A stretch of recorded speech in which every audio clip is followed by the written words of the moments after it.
There's something that quietly unsettles people about a calm person. Not loud confidence, not aggression, just calm.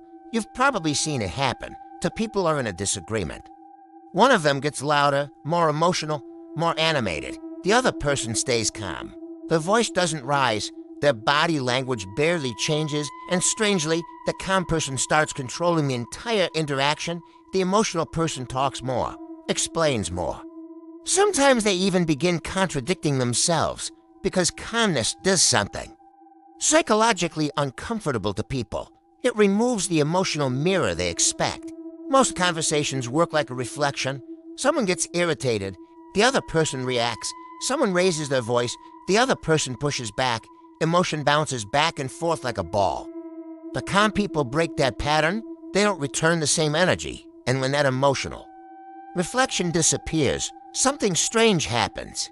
The other person begins to feel exposed because without emotional feedback, the reaction suddenly looks excessive. A raised voice in the presence of calm starts to look unstable. Anger in the presence of composure starts to look like loss of control, and people feel that. Difference immediately, but it goes deeper than that.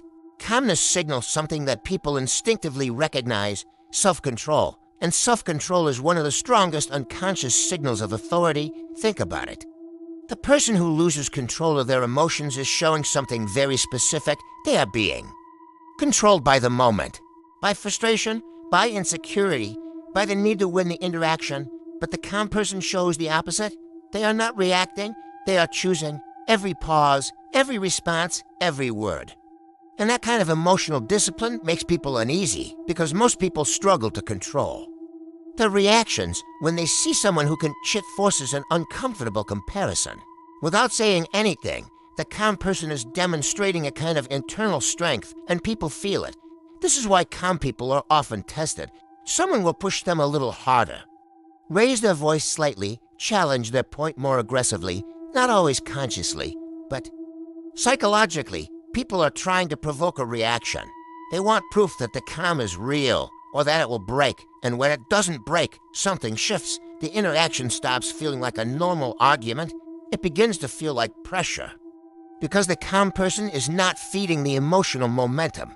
Instead, they slow everything down. Their pauses become longer, their responses shorter, and suddenly the other person starts filling the silence, explaining more than they planned to. Justifying things that weren't even questioned, sometimes even apologizing. Calmness has a strange effect on social dynamics. It makes the person who reacts look weaker. Not because reacting is always wrong, but because visible emotional control is rare. Most people leak their emotions constantly, through tone, through facial expressions, through rushed explanations, through defensive reactions. So when someone sits calmly in the middle of tension, it feels unnatural. Almost like standing next to someone who refuses to participate in the emotional storm, and that refusal quietly changes the power dynamic. The calm person begins to look like the one who has nothing to prove, nothing to defend, nothing to chase, and in social situations, the person who looks like they need the least often appears the most powerful. This is why calmness can be misinterpreted. Some people think calm individuals are passive, or indifferent, or disengaged, but calmness isn't the absence of emotion. It's the control of it, and that distinction is what people feel. A calm person isn't silent because they're unsure. They're silent because they're not rushed by the emotional pressure of the moment. They don't feel the need to win every exchange, or fill every silence, or correct every misunderstanding. And that restraint creates something unusual: space in conversations, space in conflict. Space for other people to reveal themselves. Because when someone stays calm, the emotional pressure doesn't disappear.